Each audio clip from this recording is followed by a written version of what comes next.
आता बातमी सोलापूरची आहे। सोलापूरच्या मोहोळमध्ये 2 ईव्हीएम एका ढाब्यावर सापडल्याप्रकरणी उमेश पाटील आक्रमक झालेत। उमेश पाटील यांनी घटनास्थळी जाऊन संबंधितांना जाब विचारला। उमेश पाटलांच्या आक्रमक पवित्र्यानंतर निवडणूक अधिकारी घटनास्थळी दाखल झाले, तर सापडलेल्या 2 ईव्हीएम मशीनवर कोणतेही मतदान झालं नसल्याचं प्रशासनानं सांगितलंय। तर दुसरीकडे कोल्हापुरात ईव्हीएम जमिनीवरती आपटून फोडल्याचा प्रकार घडला। सोलापूरमधल्या मोहोळमध्ये 2 ईव्हीएम मशीन चक्क धाब्यावर सापडल्या आहेत। मोहोळ शहराजवळ असलेल्या हॉटेल स्वराज्य इथे ईव्हीएम मशीन आणल्याचा आरोप राष्ट्रवादीचे नेते उमेश पाटलांनी केला।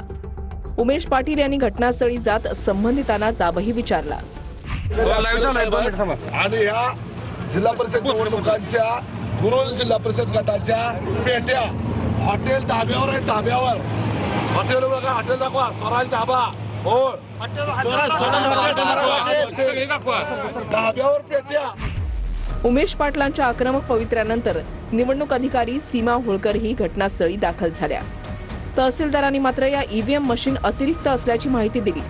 त्या 2 ईव्हीएम मशीनवर कोणतेही मतदान झालं नसल्याचं प्रशासनानं सांगितलंय। उमेश पाटलांच्या आक्षेपानंतर अधिकाऱ्यांनी 2 मशीन ताब्यात घेत रीतसर पंचनामा केला। उमेश पाटलांच्या समोरच या मशीन स्ट्रॉंग रूम मध्ये ठेवण्यात आल्या। या 2 अतिरिक्त ईव्हीएम झोनल अधिकाऱ्यांकडे ठेवण्यात आल्या होत्या। मात्र वाहन चालक आणि अधिकाऱ्यांमध्ये संवादाचा अभाव राहिल्यानं हा प्रकार घडला असावा, असं उपजिल्हाधिकारी संतोष कुमार देशमुख यांनी सांगितलंय।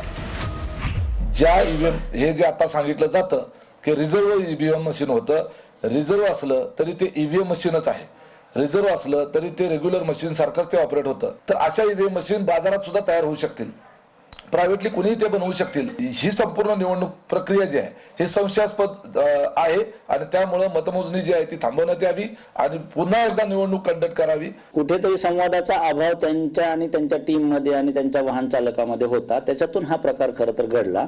तो त्यांच्या निदर्शनासही आला। प्रकार दुर्दैवी आहे आणि गंभीर पण आहे। आमच्या लेखी असा चूक घडणे अपेक्षित नाही। दुसरीकडे कोल्हापूर जिल्ह्यातल्या भुदरगड तालुक्यात ठाकरेंच्या शिवसेनेच्या पदाधिकाऱ्यानं ईव्हीएम मशीन जमिनीवर आपटून फोडलं। नादवडे गावातल्या मतदान केंद्रावर यामुळे गोंधळ झाला। ठाकरेंचे पदाधिकारी जयवंत वायदंडे यांनी पहिल्यांदा मतदान केलं आणि त्यानंतर ईव्हीएम मशीन जमिनीवर आपटलं। निवडणुका बॅलेट पेपरवर घेण्याची मागणी त्यांनी केली।